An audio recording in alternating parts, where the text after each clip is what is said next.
Hey, what's going on, Who That Nation? It is yours truly, TJ Jones. And coming up on this edition of the State of the Saints podcast, the Saints put the pads on. They have their very first padded practice of this year's training camp. And also, if you remember this guy behind me, if you were traveling on Canal Street and you just seen a guy with an umbrella on his head doing this, then you know where I'm at. Thank you for listening to my daddy's podcast. Please subscribe to our channel. All I got to say is, who that?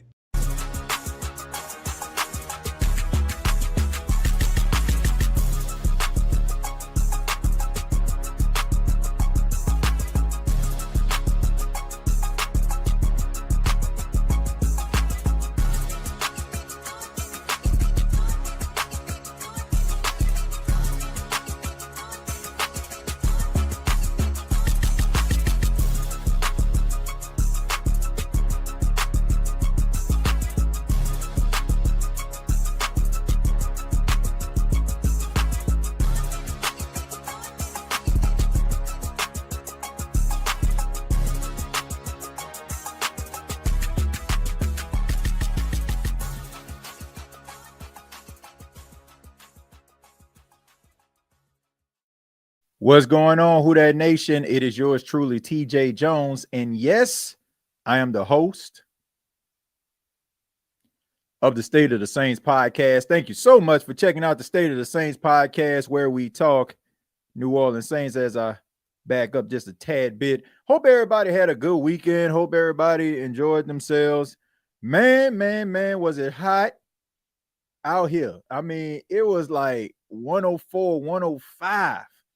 That was the temperature. Like, I ain't even talking about the heat index, man. It's been hot around here, man. I hope everybody is staying cool, and I hope everybody is staying happy as we talk about NFL training camp. It is underway, and, you know, there are so many different storylines that we can choose from over the last few days. I believe it's been 5 days since the New Orleans Saints have went to training camp and practice, and today was their first padded practice. And a lot of people feel that real football doesn't take place until the pads come on, right? I mean, that's when guys will start thumping and and really getting after it. And there were a lot of storylines that were coming out of the first padded practice. We're going to go ahead and get into in just a second, but I do want to acknowledge those that are in the chat right now. Those that, have been rocking with the State of the Saints podcast, whether this was your first day or 1,800 day. Thank you so much. I really do appreciate it. Much love to you. I'll be remiss if I didn't mention, something that has taken place on social media, which that's where most of the stuff actually takes place. Where my stance on wide receiver Rashid Shaheed. Before I even get into like the storylines and stuff like that, I want people to understand something. All right. And I'm saying this as humbly as I can. It ain't my fault that I can ask the right questions and people want to go back and forth when it comes to discourse. I do not sit at this computer and just think about all of the things that I want to say or the shock value that I want to bring out there. Everything that I do is genuine. Like, I don't try to think about what people would think about or what they would feel if I was to say this or that. Most of the time, it's just my emotions of how I feel about a certain particular situation. And what I said was, I said that the New Orleans Saints may be looking at one particular guy to be the top wide receiver, but another guy is looking the part. And I was referring to Rasheed Shaheed. Rashid Shaheed is looking legit. Every single year Rashid Shaheed has come into the league, he has gotten better. When the Saints needed a big play, they would count on Rashid Shaheed. When the Saints need a spark on their team, Rashid Shaheed provides it. we like to get all emotional and stuff like that and talk about, oh man, well, they're on the same team and who cares? So what? What does that have to do with anything? All I know is dude putting in that work. And I've said this on countless occasions, and I still feel this way until proven otherwise. Number one, because a lot of people like to take what somebody says and run with it. Well, run with this. I said that Chris Olave has the potential of being one of the top wide receivers in the league, but I have not seen it consistently. If you really honestly are saying to yourself that you have consistently seen Rashid Shaheed at a top level and he's really living up to his potential, you lying to yourself. Straight up. What I see is a guy in Rashid Shaheed who wasn't even drafted. Like this is the thing where people don't understand. This guy wasn't even drafted. And yet we're having a conversation about this guy possibly being the best wide receiver in the room. And I stand by that. Who put together more clutch performances? That's all I got to say. Like, I'm not saying Chris Olave hasn't made some plays, but Rashid Shaheed has made more plays, more meaningful plays in a Saints uniform as of right now. They both came in the league in the same year than Chris Olave has. Now, we can talk about yardage and all that kind of stuff. That's because he is the primary receiver. But when we're talking about impact, making plays, who on the Saints, I would even say in the last 3 seasons, who has been more electrifying than Rashid Shaheed? Who? You can throw some Taysom in there, you know what I'm saying, dropping the shoulder every now and then, but who has been that guy? It's been Rashid Shaheed. And that's all I was saying, man. Like, it doesn't always happen the way that you expect it to happen. And I can care less about, oh, man, this might draw a wedge between. It isn't going to draw him a wedge between nobody. Shut up. Not going to draw a wedge between anybody. If you got 2 competitive guys on the team, they don't care. These guys don't care about what I say or what you say. They say it all the time. What I'm saying is Rashid Shaheed looking apart, sue me. And you can go cry in a corner if you want to, man. Like, I take offense to these people out here that just think that I got to be a character. Nah, this is genuinely me. And anybody that just think that I have to like subject myself to shock value to appease you, you out your freaking mind. Because I always tell people, you don't have to be here. You don't have to be here. I'm happy that you're here, but I'm not here to try to appease everybody. I can't think about what this person might think that I say, and I have to worry about what this. Nah, I say how I feel, and that's that. And if you've been rocking with the SOTS, you already know how I roll. Like, that does not matter to me, at all. That people spend most of their time just think that I'm a character. As a matter of fact, I kind of take it as a compliment that people would think that, that I can create something like that. It just tells me that I'm doing the right thing. But yes, I stand on business when I'm talking about Rashid Shaheed. And it's not a knock on Chris Olave, because that's how we do it. If you big up one person, then all of a sudden, like, you minimizing somebody else. That's the world that y'all want to live in. Live in that world. Go ahead and live in it, because some of you grew up with the split screen TV. Oh, I got to pick this side or this side. Like, you can't meet in the middle. And I'm not going to even waste my time in debating any of you, because the reality is, most of you basically probably sitting at your barbershop and somebody make one good point. Your barber say, man, that's a good point. And all of a sudden you think you can do this. Knock it off. Knock it off. We are not going off emotion. We're going off what we see. What do your eyes tell you? My eyes are telling me that the Saints got a really dynamic receiver in Rashid Shaheed. That's what my eyes are telling me. That's what they're telling me. I don't care about, man, well, if he would just get a quarterback, bruh. I don't even want to get into that, man. Oh, like, man, miss me with the excuses. What do your eyes tell you? And I stand on business. And don't look, and just like how these people always do, the cowards that they are, every time I say something on social media, Everybody want to jump in there talking about, oh, I'm just a shock jock. Oh, I just did this. Oh, you ain't this and that and the third. You ain't this person and that person. And then with a few days go by or the next day and I'm proven right, I don't see that same energy. So once again, those type of people, you're nothing to me because you on here when your boy was up in here recording on his iPhone. I do this for the people that do watch this show consistently, that understands how I am, not somebody that just probably heard Cliff Notes and probably follow me on social media and hoping that I respond to your no football knowing asses. Yes, I just said that. Now we can go ahead and move on. TJ, what's up, bro? I've been let me see. I've been beating better than last year. I know what these people talking about. We will be the worst team. I believe in the new coaching staff. I believe in the new coaching staff too. I believe in the new coaching staff as well, man. I think that they are sending positive energy. I think that Kellen Moore is really paying attention to detail. And just like anything, man, all you can do is have a plan. Will that plan work? Who knows? But I like the fact that they are organized. And I feel like the Saints, at least at best, they will be organized in 2025. So I like that. They love to trash the Saints. Yeah, they love to trash the Saints. But look, nobody has a crystal ball that can predict the future.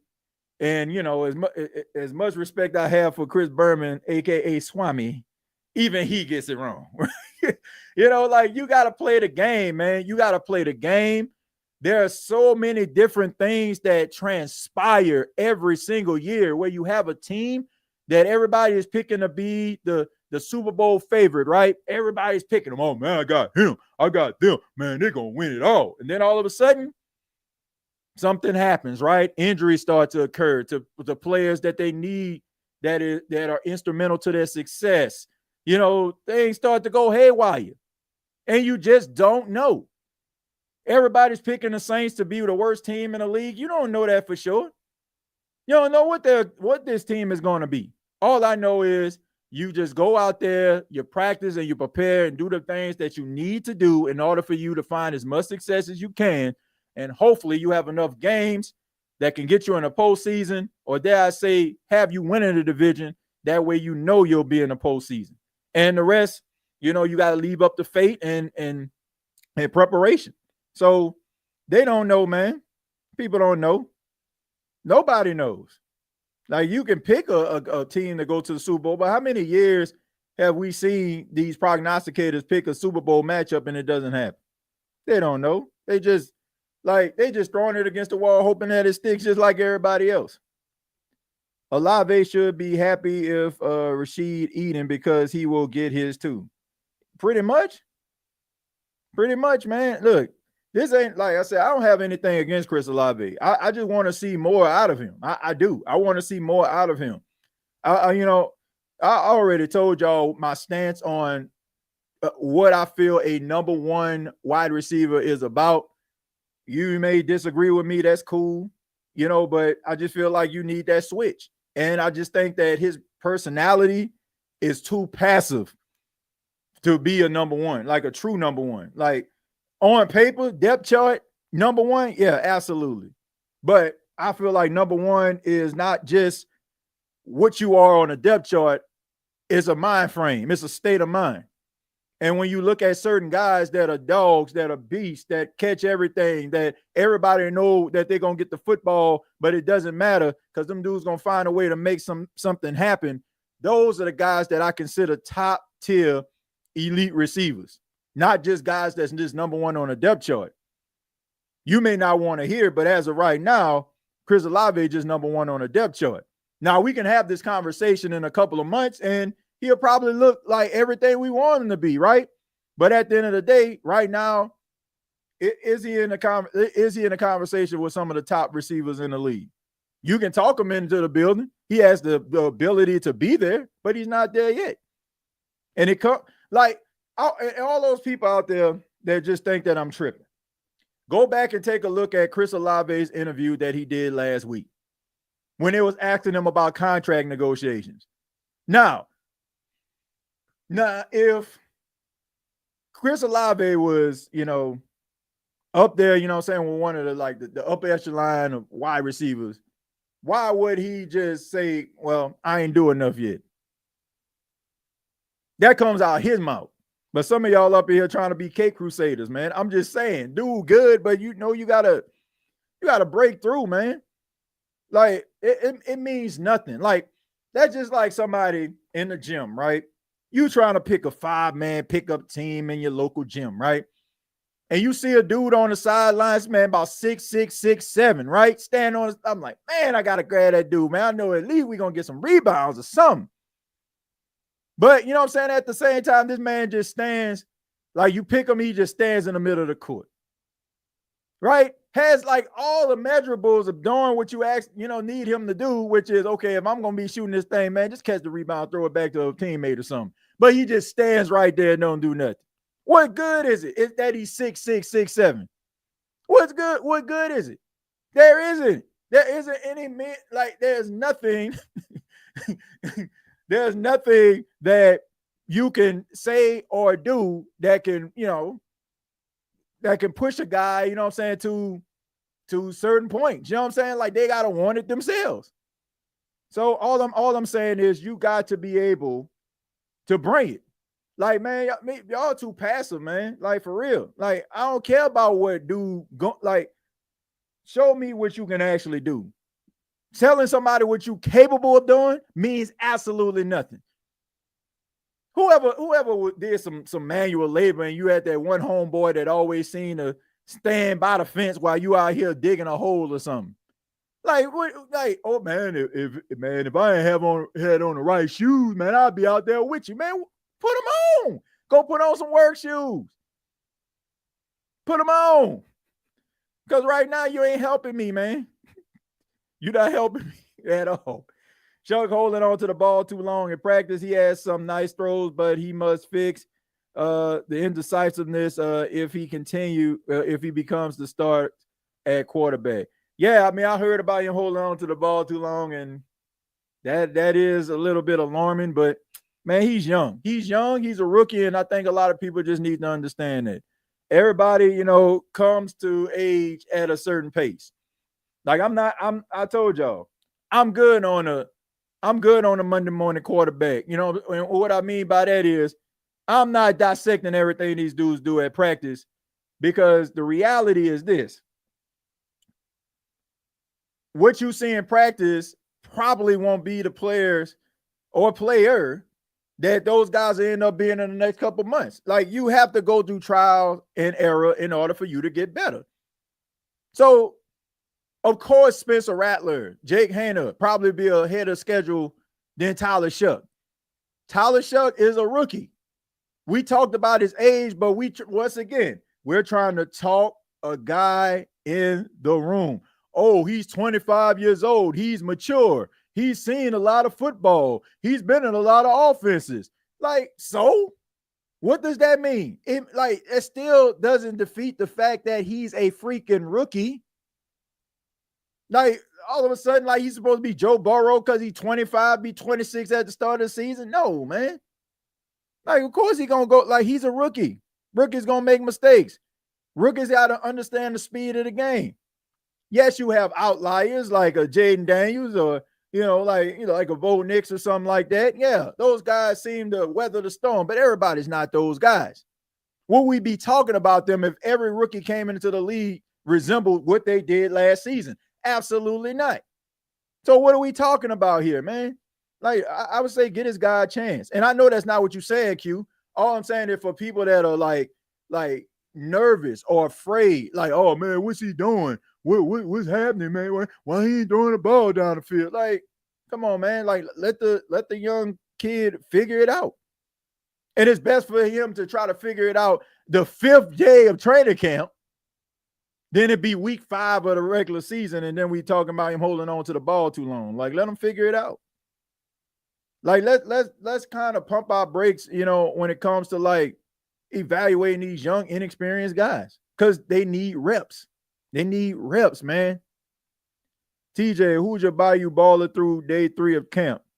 I mean, look, they just put the pads on, but if I was to choose somebody that I would have to roll Spencer Rattler. Spencer Rattler has looked good. I mean, I know he threw that interception the other day, but for the most part, he seemed like he dialed in. Seemed like, he's improved with some of his marksmanship. Still needs some work.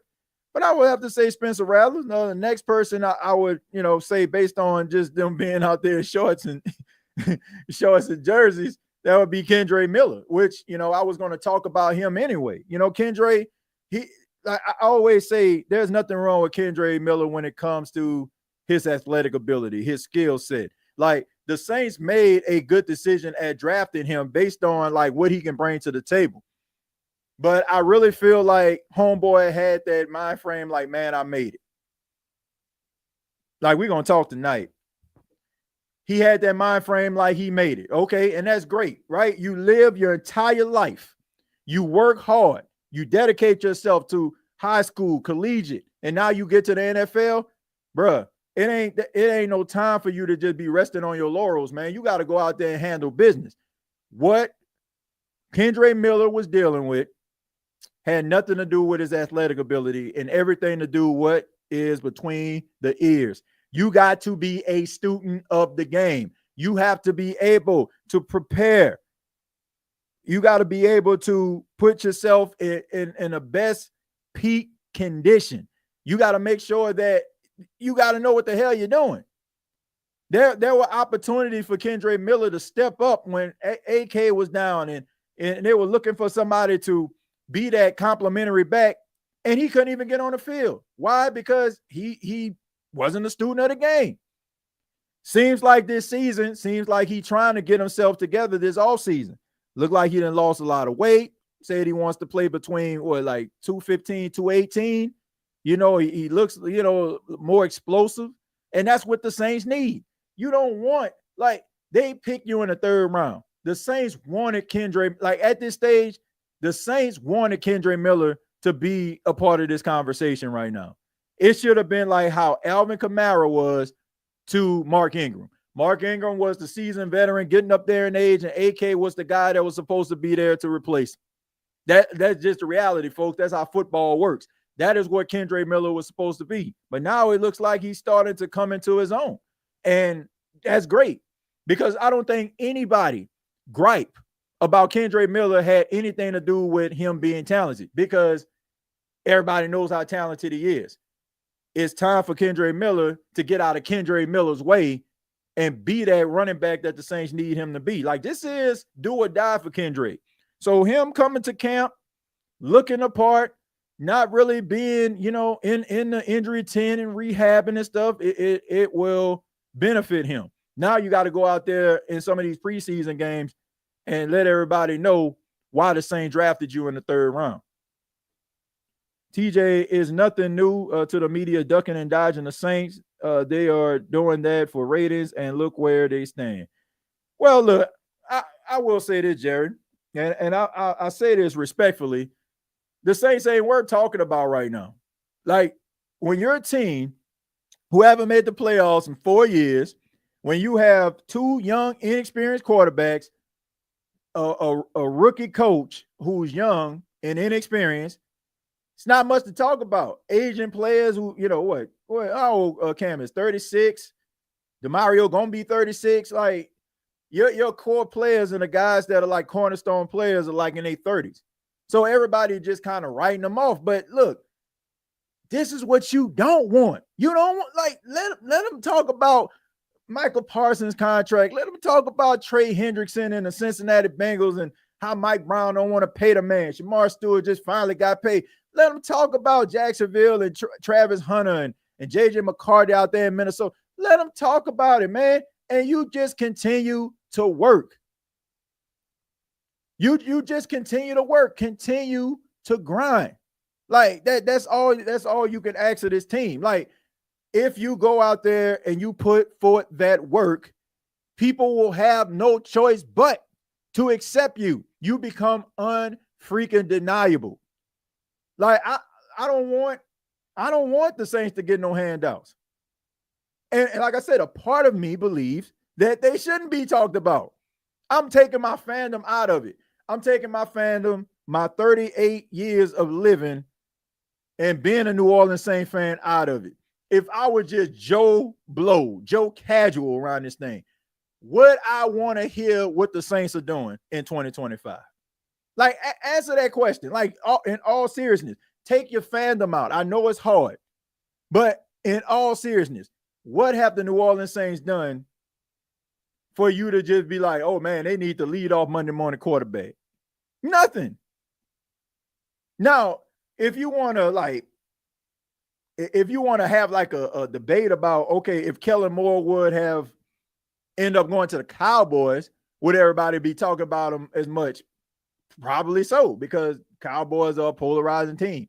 But when you're the Saints and you're a small market team and you don't have a lot of history of being a successful franchise, except for like the 15 years Drew and Sean was around, then it's easy for people to forget because they don't want to spend their time talking about you like that. They want to talk about those contenders, because with the contenders come eyeballs, because their fans are watching and hope that they talk about their team. But the Saints, to me, man, and all respectfully, I can understand why people aren't like trying to lead off their shows talking about no Saints. And I can also understand why they have them, picking first in NFL draft in 2026. But none of that stuff matters if you go out there and handle your business. For those coming in, I see why you truly will be at training camp Wednesday morning at 9:15 in Metairie. Okay, Jerry. That's what's up, man. I know it's going to be exciting for you. TJ, I believe Chris Olave will ball out this year. He actually has a coach to get him the ball. Look, I'm not saying the dude don't ball out. All I'm saying is he needs to be a little bit more dependable as a number one receiver. I ain't saying that he can't play. And yes, I do feel like Kellen Moore's offense is going to open up the field and it's going to create opportunities for yards after the catch. And when you have guys that are that fast, it's going to pay dividends. And also Chris Olave has expressed, some of his thoughts about possibly being more of a down the field threat. And it seemed like Kellen Moore is going to do that. That's what helped him at Ohio State. So, I mean, I believe that, he can have a good season. I mean, yeah, he's better than 400 yards and a touchdown. All right. I mean, we know that a lot of what happened had a lot to do with the injury. But at the same time, I'm slowly starting to see Rashid Shaheed like climb this depth chart. TJ said we gonna talk tonight with a straight face. Yeah, man, we're gonna talk tonight, man, because I take offense to people when they tell me, oh, you just doing this for shock value. Like, dude, I'm like, knock it off. I take offense to that, man. When I do these podcasts, I give people my genuine, true feelings. Anybody out there that has been here knows I don't even like doing podcasts if I'm not gonna put my heart and soul behind it. I don't do that. And I for darn sure don't sit up here and just be like, man, what could I say to the Who Dat Nation today? Like, I appreciate the discourse. I really do, man. But it's never like coming from a place where I'm just trying to manipulate anything. I just be giving my thoughts. The best case scenario is playing out Shuck. Might need some time to put it all together. Rattler looks ready. I think as of right now, Spencer Rattler will be your starting quarterback. Keno, thank you very much for the $5. Said TJ, it's the punch you don't see coming that push you down. I like flying under the radar, but they flex us to prime time if we go on a winning streak early. Yeah, I mean, I think they'll flex them. I mean, when the opportunity presents itself, like if they're playing for a playoff spot or division on the line or something, yeah, they'll flex it out. But that, I mean, man, sometimes, man, you got to make people like understand and see what you're trying to do. Can't always be looking for no handout, man. Sometimes you got to earn your keep. Just go out and grind and win. That's it. Don't worry about being talked about. Get some wins. Yep. They have to battle for it. I want whoever is hungry for it. Yeah. Like whoever is hungry, whoever really wants it, that's the one you want to be on the team. And like I said, it seems like everybody's out there understanding the assignment. I mean, I heard like Brandon Cook's interview. If you're watching this on Monday, he spoke with the media, and they asked him about the fight, and he was saying, man, don't get it twisted.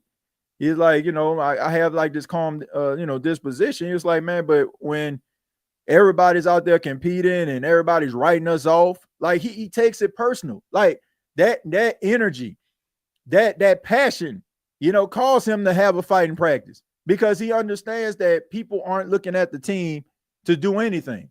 So when you have guys out there that's willing to go out there and put a two-piece together, like for people to understand, man, it's serious. Like we trying to win. We trying to change the narrative. We're trying to change perspectives. That is what they're trying to do. And when you have a bunch of guys like Brandon Cooks on the team, because I'm pretty sure a lot of those guys echo his sentiments, man, these dudes get paid millions of dollars, but they ain't up here trying to lose. Like nobody wants to lose. Like, man, I can't wait to go to work to lose today. Like, no, these guys want to win. Like when you put your body on the line, you one hit away from possibly never playing football again. I ain't trying to get all dark with you, but this is the reality. These guys ain't got no time to be playing around. They want to win. So, like you gotta put yourself in the best position to do so. And from all the reports, it looks like the defense is really stepping up, making plays. They said Chase Young spent a lot of time in the backfield. You got Carl Granderson. These guys seem like, this new defense that Brandon Staley is bringing in is going to help these guys out a lot. Like they're probably going to be able to get more pressure on the quarterback. Hopefully that equates to some sacks because I think the Saints need to be able to get the quarterback on the ground consistently. I am looking forward to seeing what Brian Brzee is going to do in this defense. I think like this is going to be a hot take. I would say there's a hot take. I won't even call it a hot take. Brian Brzee is going to lead the team in sacks if he stays healthy. Like I have that type of belief in this guy. If he's getting 7.5 sacks from the interior position, now if you put this dude on the edge, imagine what he can do. I think that he is going to have double-digit sacks this season. Like I think, like, because you know who he reminds me of, like in certain ways, a young Trey Hendrickson. That's who he reminds me of. Like he has like a few little pass rush moves, but like he puts forth so much effort, and that motor continues to run. And I mean, he's a force, man. So I think he might end up getting double-digit sacks this season. I believe in that dude, and I'm happy that the Saints are going to try him out at defensive end as well. TJ, I like that the team has the mentality of we're going to show up and make mofos a believer with our play. They're not concerned with press clippings. They're not concerned with press clippings. They're not concerned with what TJ Jones had to say or any other, reporter or podcaster got to say. And that's cool. I don't think, I think I would have an issue. Like if I'm sitting up here, like talking to y'all and, they getting mad at me. Like, man, nah, bro, get mad at them Falcons. Get mad at them Panthers, them Bucks. Right? All this stuff right here is just us giving our perspective about the team. But, man, at the end of the day, like what matters is what you do on Sunday, what you do on Thursday if you got a game, Saturday, what have you. That's what matters. So as long as they keep that same energy, I think they're going to be all right. He does resemble Trey in that way. Like I said, Trey Hendrickson doesn't have a lot of pass rush moves, even though like I just put out a video about Trey Hendrickson, like about his contract. That's on the State of NFL tonight at 10:30 Eastern. So y'all can check it out. It's like an 8-minute video. Video's not long, okay? But I went back and I took a look at, Trey Hendrickson and, those 17.5 sacks that he had over the last couple of years. Like 17.5 sacks in back-to-back years. And I got to tell you, like his pass rush repertoire has improved. But I know when he was with the Saints, man, like Trey just had like just brute force, straight bull rushing back to the quarterback. But but Brian Brzee kind of reminds me of him in some, some aspects. He has like a few pass rush moves, like he has like the spin move, that real quick spin for a big guy, and he also has that bull rush, man. So he already got 2 of Trey Hendrickson's pass rusher moves already. So I think that Brian Brzee go have a good season, man. Man, I get tired of these Falcon fans thinking they got the next Vic just because he left-handed and run. Man, look, it's that time of season when you tweet something about the Saints and then a Falcon fan show up. Look, I ain't really been paying no attention to what the Falcons got going on because, I mean, come on, man. Every single year, like, I'm serious. Like, eventually, crazy thing about it is, eventually, one year, they're going to be right. One year, they're going to be right. I don't know when they're going to be. I don't know if it's going to be this year, next year. One year, they're going to be right. But every single year, they get all hyped up about one particular player or two particular players. And then all of a sudden, here they come inside of the NFC South fans of other team chat. Man, y'all ain't this, y'all ain't that. Y'all ain't gonna win nothing. We got this on lock. Man, I feel bad for him in some cases. Like, the best thing about this whole Saints experience right now, like, you kind of know what the Saints are, and if they give you something more, then it's a pleasant surprise. The Falcons, they really feel like they about to go to Super Bowl around this thing. They really sitting up here thinking like they gonna win a Super Bowl or something. First off, Raheem Morris ain't it. I guarantee, like, I would be shocked. Like, I would be shocked if I'm having State of the Saints podcast episodes in the next 2 to 3 years and Raheem Morris is the coach. This guy is the Dennis Allen of the NFC South. He's the black Dennis Allen. That is who he is. And when it comes to the Falcons, like, I got respect. Shouts out to my boy Smith and Berto and a couple more of them Falcon fans that ride or die. But some of them, the majority of them that I meet, they don't practice what they preach. And for that is the reason why I just don't even pay it no mind no more. Y'all have, like, it's funny to me at this point because you know what's going to happen. They're going to talk and talk and talk and talk. And then all of a sudden, like around week 8, week 9, when things ain't going their way, that's when you're going to go back to that person page, such and such has blocked you. Okay. Keep that same energy. That's all I got to say. Keep the same freaking energy. And, you know what I'm saying? Like, and some of them will say, man, I block, you blocked me. I'm going to make this very clear before I get the key and all the point here. If you're out here using profanity, cursing, or calling me out my name, I ain't about to sit up here and go back and forth with you. Because I think we all are smart enough and very, we're intellectuals to a point where we don't have to resort to that. So, yeah, I'm not going to let somebody sit up there and just use profanity in my face and think I'm about to go back and forth with you. Not. TJ, like Gilbert Arenas say, WTF, I need counters for if you can't stop my first move. He said my first move against everyone, lunch meat. They done. Gilbert Arenas is a fool, man. Eventually, one year they're going to be right. Yeah, I mean, look, you already know, man. One year they're going to be right. Falcons, we hear more from them. Yeah, that's what I'm saying. Like, man, I just want the energy to be consistent. Like, just come there. I thought we was going to do something this year, man. We ain't do nothing, man. We got y'all next year. I don't see that. Dude just start backing up like Homer Simpson through the hedges. My backup drummer, a Falcon fan, LOL. We be talking so much BS even in church. Man, look, I ain't got nothing against, like I said, my boy Smitty, Berto, man, them boys do a good job covering the Falcons.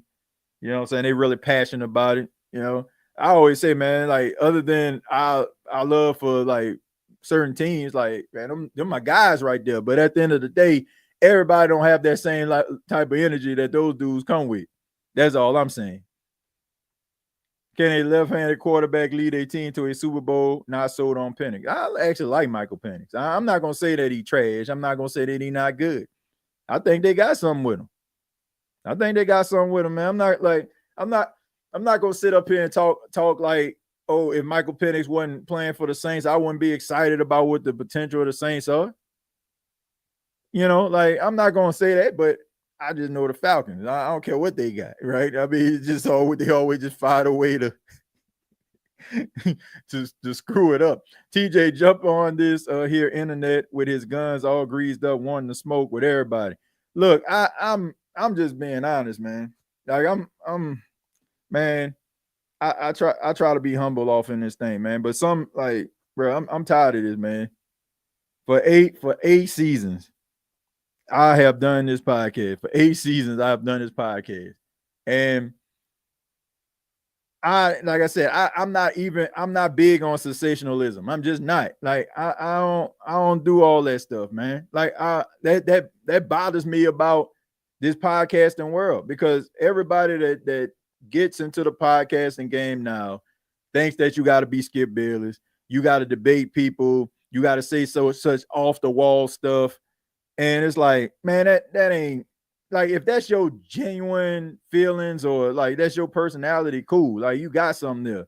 But a lot of people they just want to mimic what they say, and that just ain't me. So I take offense when people say that to me. I do. Not a lot of things like that offend me, but when you just think that I'm a character, that's offensive. Like I sit here what 30 minutes to hour, read the comments, like how can you fake that? Like I don't even know most of the time what somebody gonna ask me. So how can I create this? I can't. So I don't know, man. I just take that person. TJ, you ain't get to my question about Riley starting or missing on Asante or getting Gilmore. Um, well, I mean Quincy Riley, I mean he had a turnover, at practice. If he, looks the part, does well, I don't see a reason why you wouldn't let him start. I just like Matt Drummer, like if this was like one of those situations where the Saints were like in contention for something, then I would say go like try to go get Stephon Gilmore or try to get Asante Samuel Jr. But where the Saints are right now is a team that's trying to build with the players that they have. And I don't have an issue with that. Like, my only question would be, like, what are you getting Stephon Gilmore for? Like, you're probably only going to get him for 1 or 2 years. So if you're not trying to sign Gilmore because he'll help you make a deeper run in the postseason or something like that, like, but that's not where the Saints are at right now.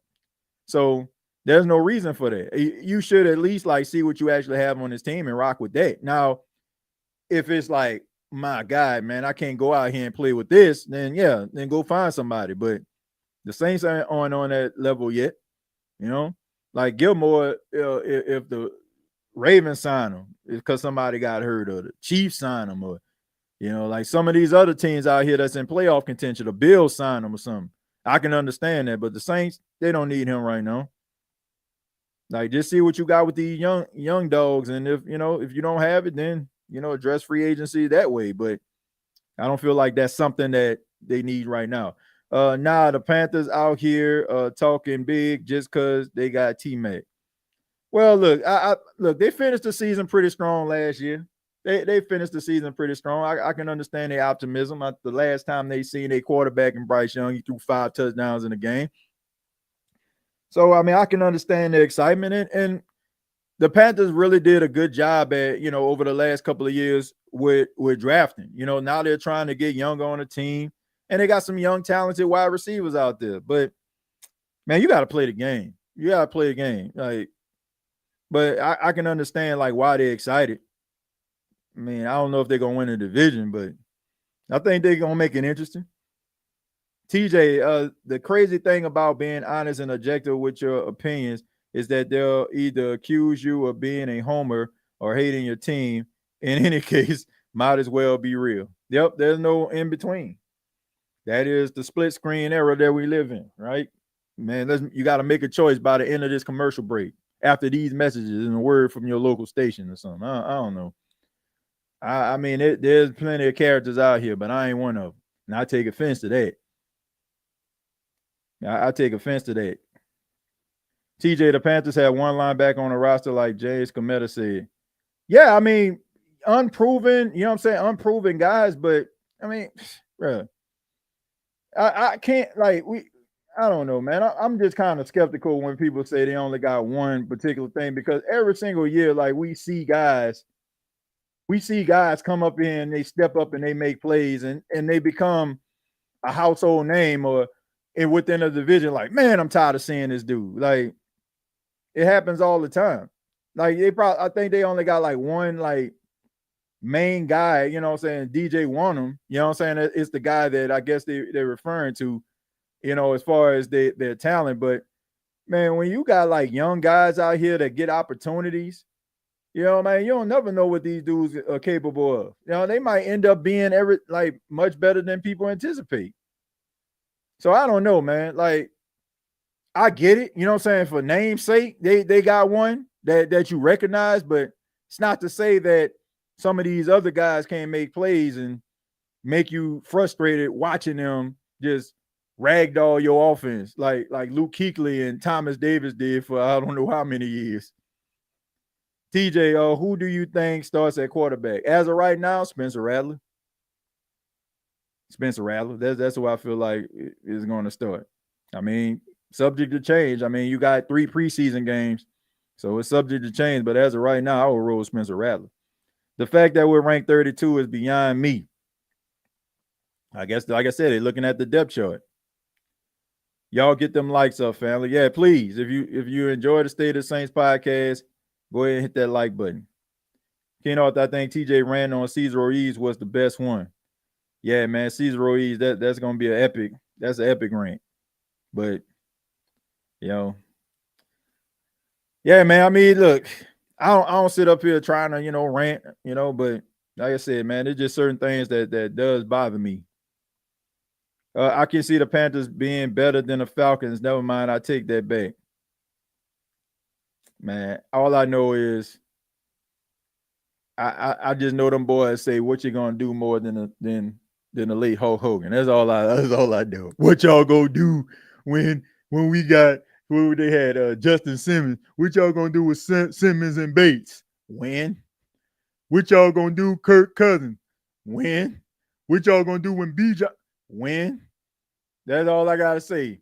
And then they made themselves look like absolute fools. Marching down, like, boy, you couldn't tell them they weren't gonna want to sweep the Saints, boy. Boy, you couldn't tell them Falcon fans they weren't gonna sweep the Saints. That's what made it so funny, because they thought they had that thing in the bag. Do you hear me? They thought they was about to have the Saints helmet on a spike. Boy, the looks on them folk face, the hurt in their eyes. Hilarious. Like I said, man, there's that old saying. I think Jared Akeem Lawler said it best. Sometimes you got to keep your words soft and sweet because you never know when you're going to have to eat them. My goodness. That was hilarious, though. I mean, they lost to a 2-7 Saints. Yep. Swag and serve. Yep. They swagged and surfed their way out of that Superdome quick. Yeah, that apology did me in. DA is a wuss. Yeah, I think that was the writing on the wall. I don't think you can salvage your coaching career apologizing to the Falcons.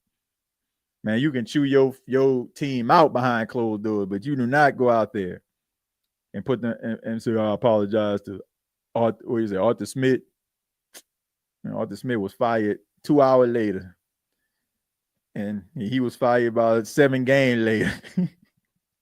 TJ, your thoughts on the 2025 CBS Sports NFL triplets ranking quarterback, running back, wide receivers, tight end list, and where the Saints ranked on the list? Ranked 31. Shuck, Kamara, Olave. Where would you rank New Orleans? Man, I don't know. I have to look at the list. I gotta look at the list, man. Let me see. CBS Sports triplets. I gotta look at the list. Because I mean, I don't know what the Saints going to look like. Let me see. Okay, so I'll go ahead and let me go ahead and pull this up so everybody can kind of see it. I'll go ahead and share it with y'all.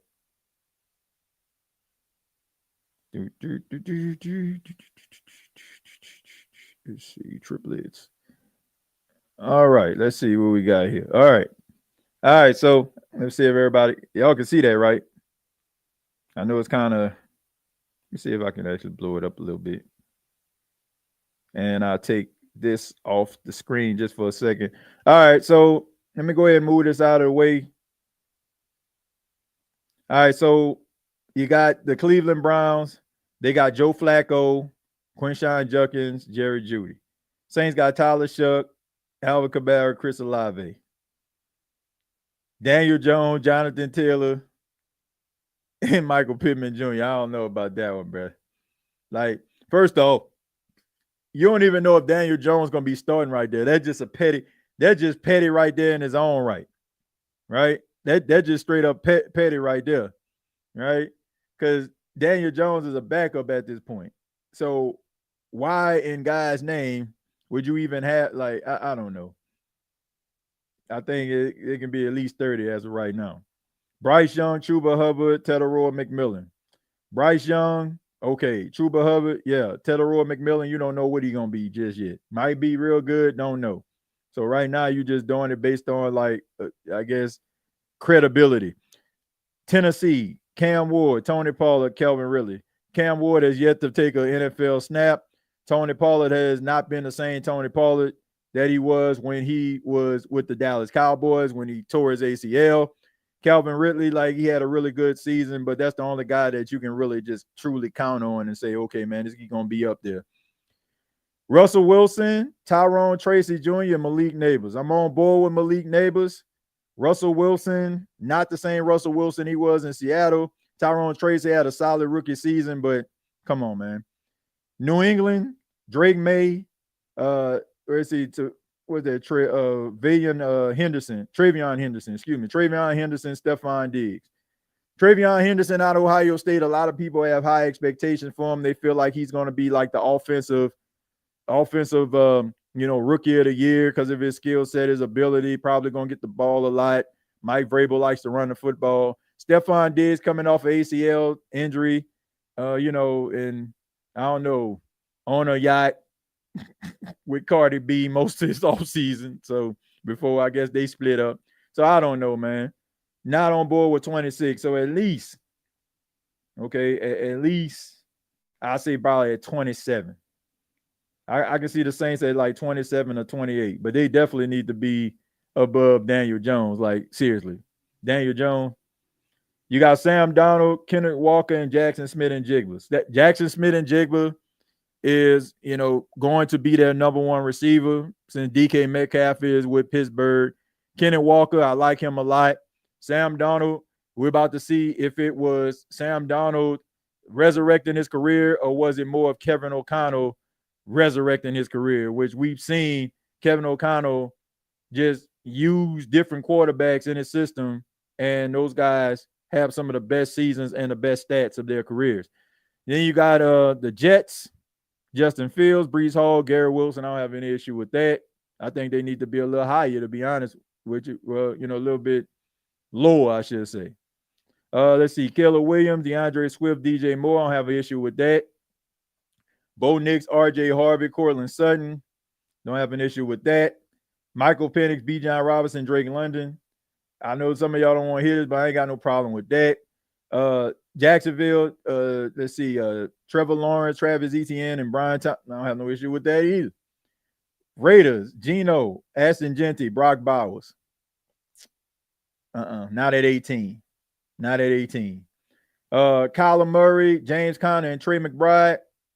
I have no issue with that. Wouldn't put them at 17. Definitely wouldn't have them. I definitely wouldn't have them higher than the Jacksonville Jaguars.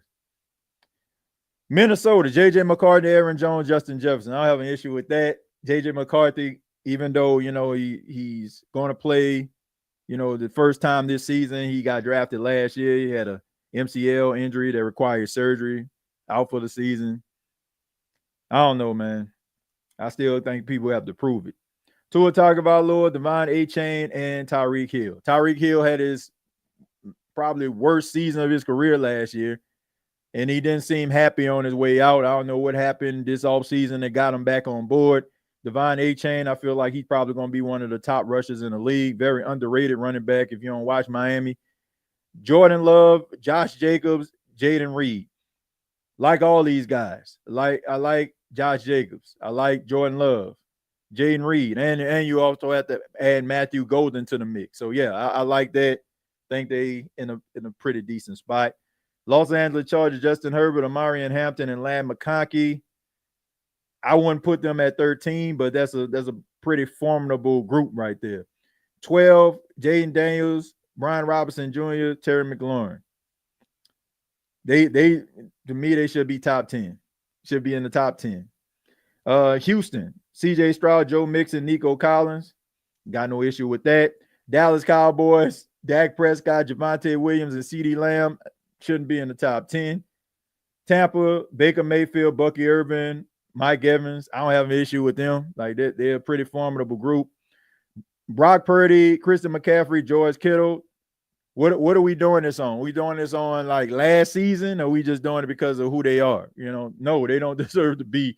If we're talking about going into the 2025 season, you got Brock Purdy, who got paid, but pretty much got exposed last season to say, like, man, he need weapons around him. Christian McCaffrey, he is the straw that stirs the drink.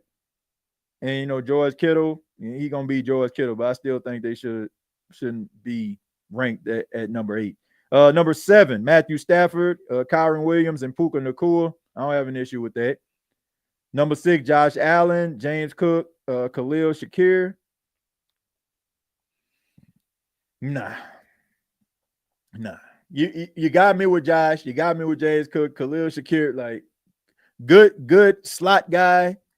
Be getting his Wes Welker on, but man, I want to see what Keon Coleman can do, man. I don't know.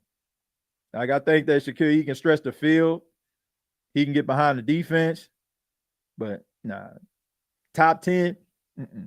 Let's see. Kansas City, Patrick Mahomes, Isaiah Pacheco, Rashid Rice. As long as you got Patrick Mahomes, he can throw the ball to anybody. I mean, he got his weapons back. Not only does he have Rashid Rice, he has Xavier Worthy, and he has Hollywood Brown and Travis Kelce. They ain't even mentioned him on the list. And you got Kareem Hunt, who was playing so well. Isaiah Pacheco didn't even play that much once he came back from the ACL. Number 4, Jared Goff, Jahmyr Gibbs, Amon-Ra St. Brown. No problem with that. They had one of the top offenses in the league. How much will it be a fall off now that Ben Johnson is in Chicago? We'll see. Number 3, Lamar Jackson, Derrick Henry, Zay Flowers. I don't have an issue with that. I still think they probably should be like 4 or 5, though. Philadelphia, Jalen Hurts, Saquon Barkley, A.J. Brown. No problem with that. And then you got Joe Burrow, Chase Brown, and Jamar Chase, number 1 with the Cincinnati Bengals. I don't know about that. Running back, Chase Brown, decent. But I think if I was to put somebody number 1, it have to be Philly. It got to be Philly. Philly got to be number 1. But there's the list. That's the list, man. And then I told y'all all the reasons why. I would put Philadelphia at the top. When you have a dynamic quarterback in Jalen Hurts, when you got a 2,000-yard rusher and Saquon Barkley, and you got a basically a monster wide receiver with A.J. Brown, like, I don't know, man. They should have been number 1. Like Brown, being a running back, I've seen him play a couple games. He runs hard, good pad level, but come on, man. I don't know what we're doing. I ain't gonna lie, Saints Cowboy robbery is crazy here in Shreveport. I love to smack them up here and there. Yeah, man. Look, in Shreveport, the crazy thing about it is Dallas is actually closer to Shreveport than New Orleans is. Because what is like 5 hours or something like that, like from Shreveport to Dallas. So, but yeah, man, I can understand it. I mean, like I said, it's closer to Dallas than New Orleans is. TJ, please look that up. They say Eli Apple went to the 49ers. Yeah, I heard about that. I heard Eli Apple went to the 49ers. First off, I just want to say, man, it's good that this guy can continue his career. Look, man, there ain't no love lost between Saints fans and Eli Apple. I think we all know that. I think that was pretty classless on his part to like just, down the city on his way out.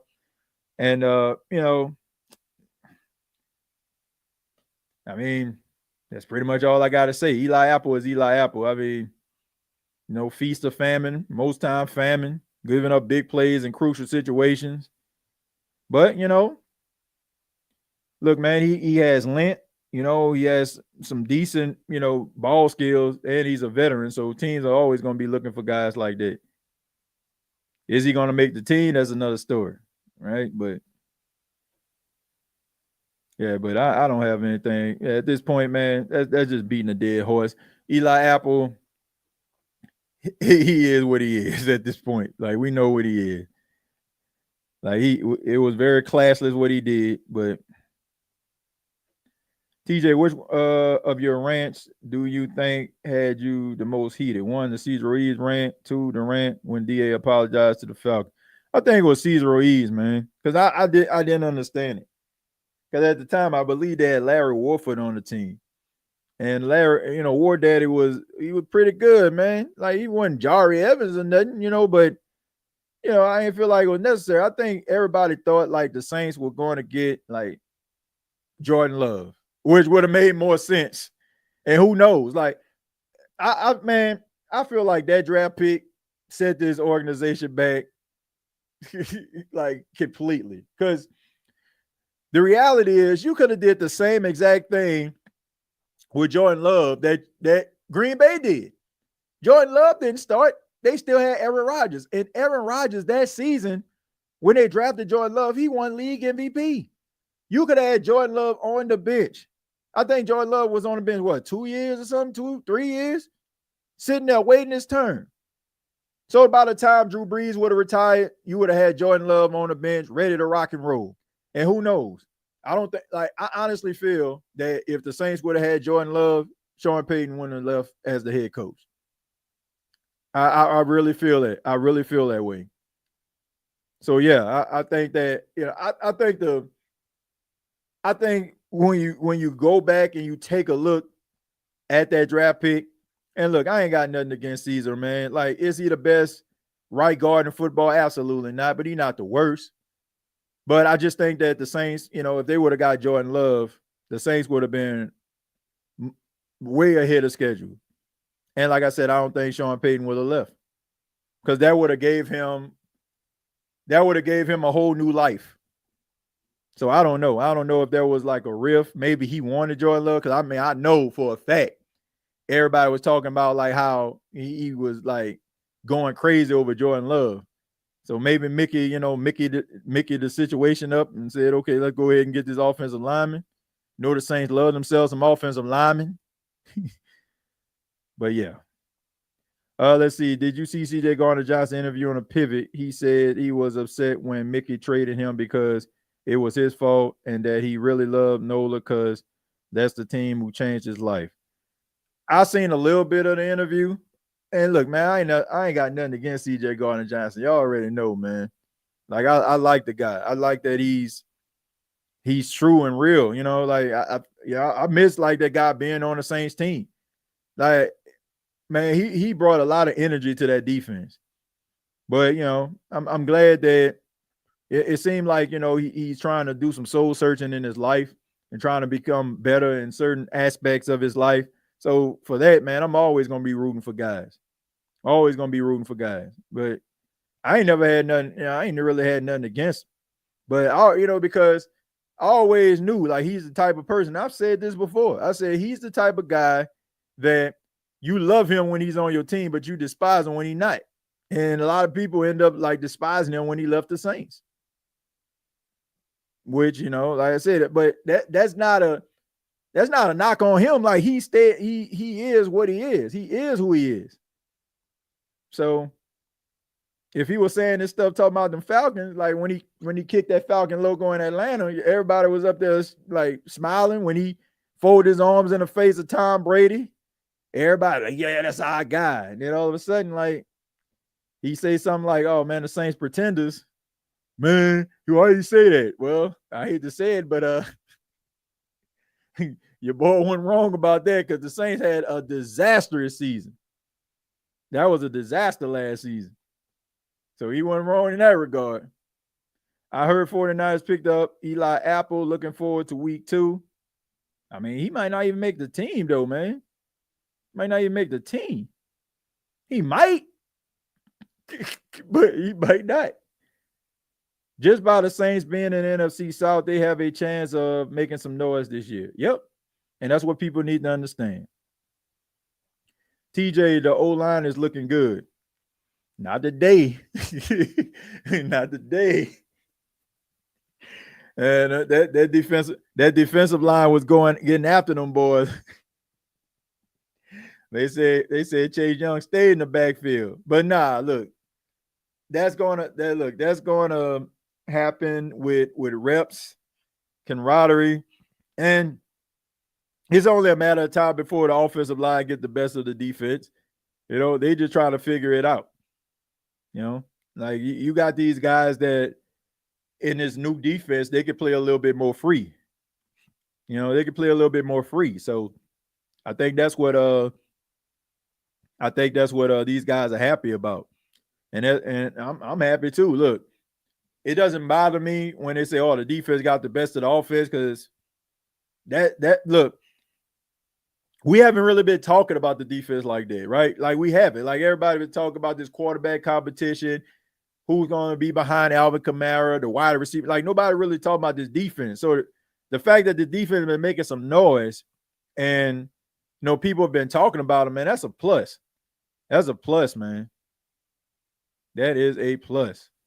Let's see. I'm really high on Chase Young, especially now that he's fully recovered from that neck surgery and he feels more free. Yeah, let's see if he can put it together.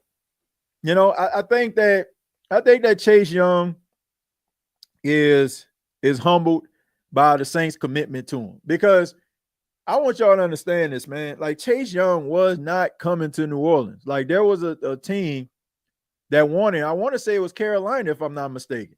Carolina wanted him, and he ended up, wasn't going to back up. There we go. Wasn't going to pass the physical. Had to get close on that day. Okay. Let me tell y'all what's going to happen. Zoom in. But nah, seriously, man. Like he had the neck injury. It turns a lot of teams off Carolina, because as soon as like he wasn't going to pass the physical with Carolina, notice they went and got Jadeveon Clowney. And the Saints, they understood that. They understood that he was going to have a neck issue, but they still ended up committing to him. And I think that it meant a lot to him. And he had a good solid year, and they extended him. So I think he ready. He ready to try to prove a lot of people wrong. When he came into the league, man, coming out of Ohio State, a lot of people thought he was going to be, the next big thing. And things haven't necessarily panned out. Like he shows flashes, but the people want to see more consistency from Chase Young. And if he can put it all together this season, then the Saints can have something, because he's only 26 years old, folks. He's only 26 years old. If him and Grando can get it together, man, if they can show some Freeney and Mathis type stuff, with Dwight Freeney coming off one side, Robert Mathis off the other, and these guys meeting at the quarterback, even like Trey Hendricks and Sam Hubbard when he was playing. Like, man, meet at the quarterback. If they can get that going, man, the Saints can have a dangerous defense. If you can get, you got a guys on the defensive line that can constantly get the quarterback on the ground. TJ, I feel like Pennant and Young will be the wild cards on both sides of the line that determines a lot of whatever success or failure this team attains. Both are young with upside and motivation. Yeah, man, look, I want to see Trevor Pennant, work out at left guard. I think that this could be a position that can really help his career. I don't know if the Saints going to re-sign him or not, regardless to how he looks in left guard, but he can at least extend his football life if he goes out there and play pretty steady. Like, so, I mean, this is a great opportunity for him. It's just almost like Mekhi Becton, right? Mekhi Becton, switch positions, moves inside to guard for the Philadelphia Eagles and finds a new life. And now he was like really highly touted, during this offseason process. So all you need sometimes is to find a new life. Find a new life, whatever that is. I'm rooting for him, man. I'm not ready to throw the guy away, because I know that this old regime failed a lot of players. And I feel like they went into desperation mode in a lot of cases, pushing guys and trying to put guys in positions that just didn't fit them. So I want to see some of these, like, that's why I'm reserving my judgment, man. I'm not out here criticizing none of these young players, man, because I need to know, was it them or was it the organization holding these guys back? Was it the coaching holding these guys back? Because I don't think we pay enough attention to these organizations that's struggling, how they put these guys in bad positions to not succeed. And then, you know what? It's amazing to me how the organizations completely walk away virtually unscathed. And those players have the reputation of being a bust or a failure. I don't get it, man. I don't.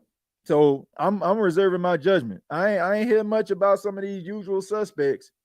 But at the end of the day, I mean, I just want to see what they look like in new defense. I was forward to Bub Mean shining in camp. Haven't heard about him yet. Just Shaheed and Olave. Yep. And Mason Tipton, being all airline, as Jeff Duncan would say. Mason Tipton out there making plays. You know it's training camp time. I'm just happy. Please. We value what y'all do on the ground, but man, please. We don't need to hear no story about no unheralded guy who we need to be on the lookout for. And then all of a sudden everybody just get all excited. Oh man, I can't wait to see him play. And this dude can't play dead in the Western. We good on that, man. We good. I mean, get all these stories, be standing by homeboy locker, and oh man, be on the lookout. I mean, get Brandon Coleman, Emmanuel Butler, Mason Tipton. Like, come on, man. Like, yeah, I want to see this guy do something, but man, I ain't falling for the banana in the tailpipe no more, bro. I'm sorry. I'm talking about spread sheet, like be spread out, like be on the lookout, like put a bolo out on boy. And I'm telling you, man, that boy can't play. Man, that boy can't. That boy could play spades with a handful of spades. Can't play for real, man. Big Joker and little Joker still can't run the table. Man, serious, like, man, I just want, like, if a dude like we're talking about, let's talk about him. I mean, they was talking about Rasheed Shaheed and talking about, oh, they excited to see the guy and all that kind of stuff. Like when he first came out, and they were right about that. But man, oh man, like, boy, the hype train be real, boy. I'm telling you, the hype train be real. I'm not falling for it. I'm happy for Mason Tipton. That means if he's making plays, he's going to be sliding higher and higher up that depth chart. But do I feel like, if this going to translate to some regular season like production? Absolutely not. Absolutely not. Probably end up like, replacing somebody. If somebody go down, might get a catch or two. But is homeboy going to sit up there like lead the team in receiving yards in 1 week? Absolutely not.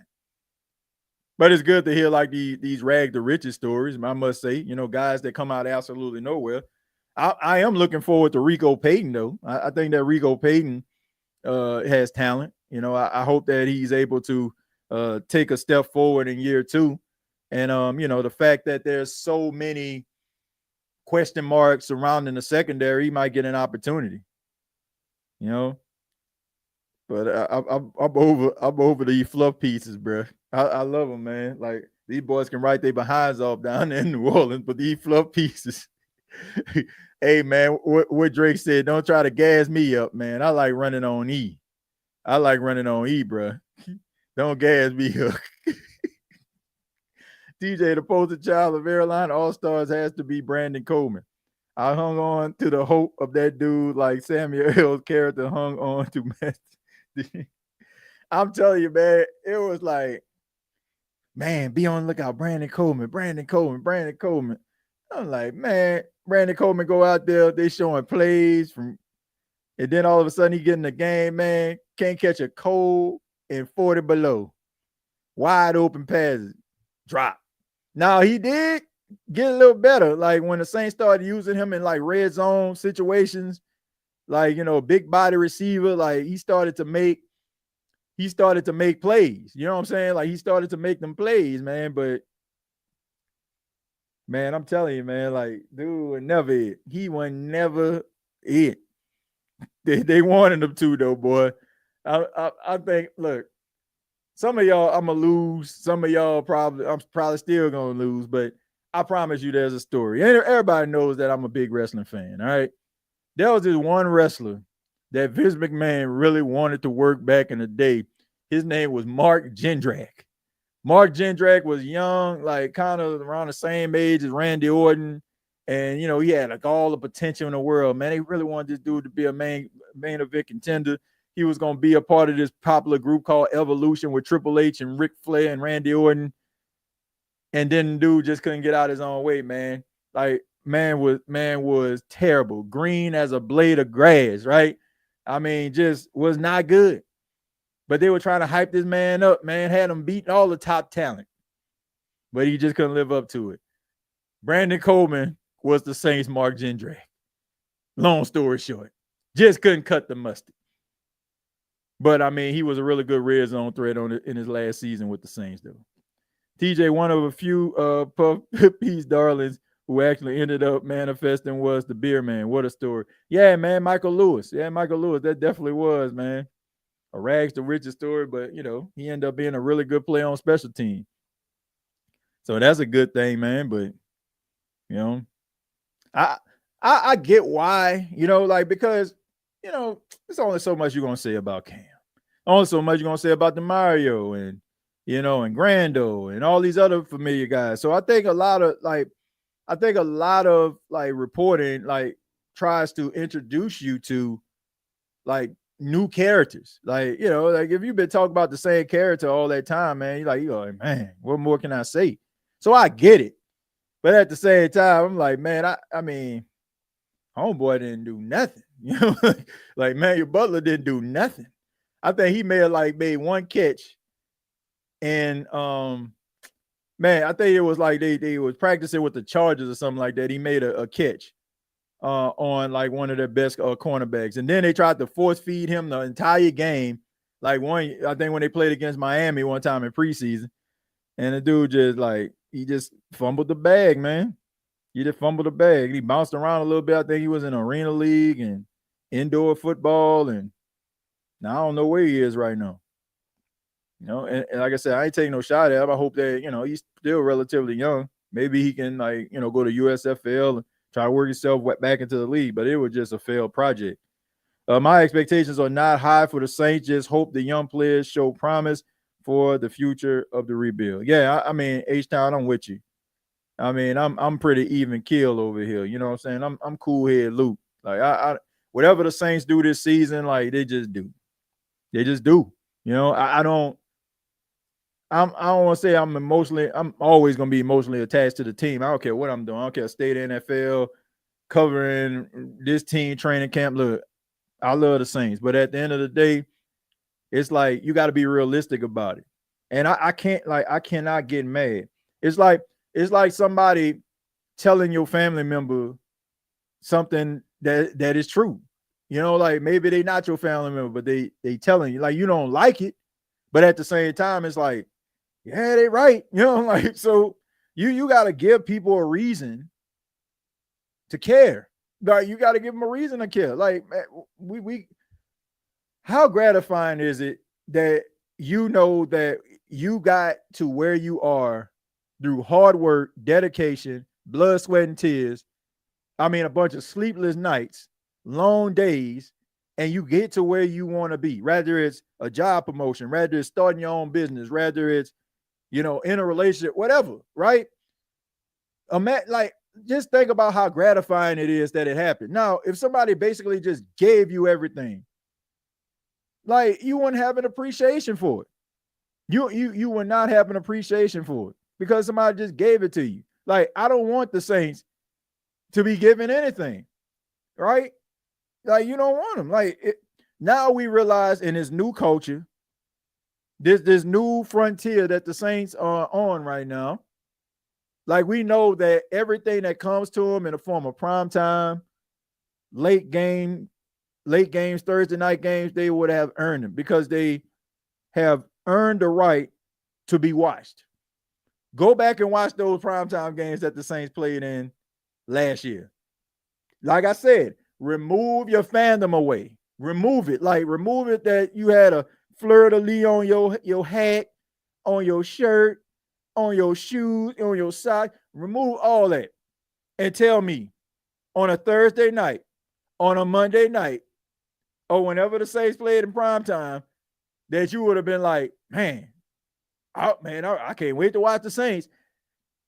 You know it. I know it. That is not the case. So you got to earn your keep, man. Bring respect back to New Orleans, and you bring it back by working hard, putting in that work, and guess what? Everything is going to come to you. Everything is going to come to you. I guarantee you. But I want to say thank you all for checking out the State of the Saints podcast, and I really do appreciate everybody here. And if I just so happen to offend somebody, I apologize for absolutely nothing. All right. You get the real deal Holyfield over here on the State of the Saints podcast. Make sure you subscribe to the YouTube channel, youtube.com, search the State of the Saints podcast. Make sure you check out the State of the NFL podcast that will be available at 10:30 tonight, 9:30 Central.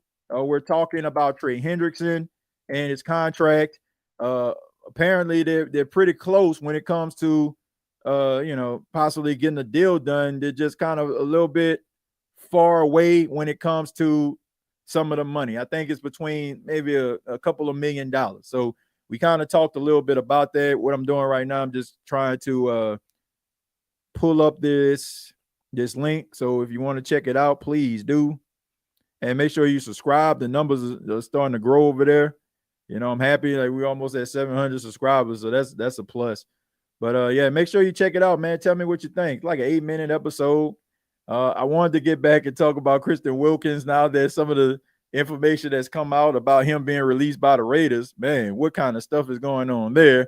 So we'll probably talk about that. And I will be doing my top 10 State of the NFL power rankings. I'll be breaking down top 10 teams I guess like the first week of training camp, right? But we know that these lists are subject to change, but I'll be breaking down my top 10 teams in the NFL from 10 to 1. So make sure that you check it out. Be on the lookout for that this week and more NFL stories. And also be on the lookout for Saints content here on the State of the Saints podcast. Nothing changed. We just try to move around a little bit, elevate a little bit, but we still here on the State of the Saints podcast. Make sure you subscribe to the channel. Make sure you hit that like button. Follow me on X at TJAYJones8. And also follow the State of the NFL on X at State of the NFL. Till next time, all I got to say is, who dat? Thank you for listening to my daddy's podcast. Please subscribe to our channel. All I got to say is, who dat?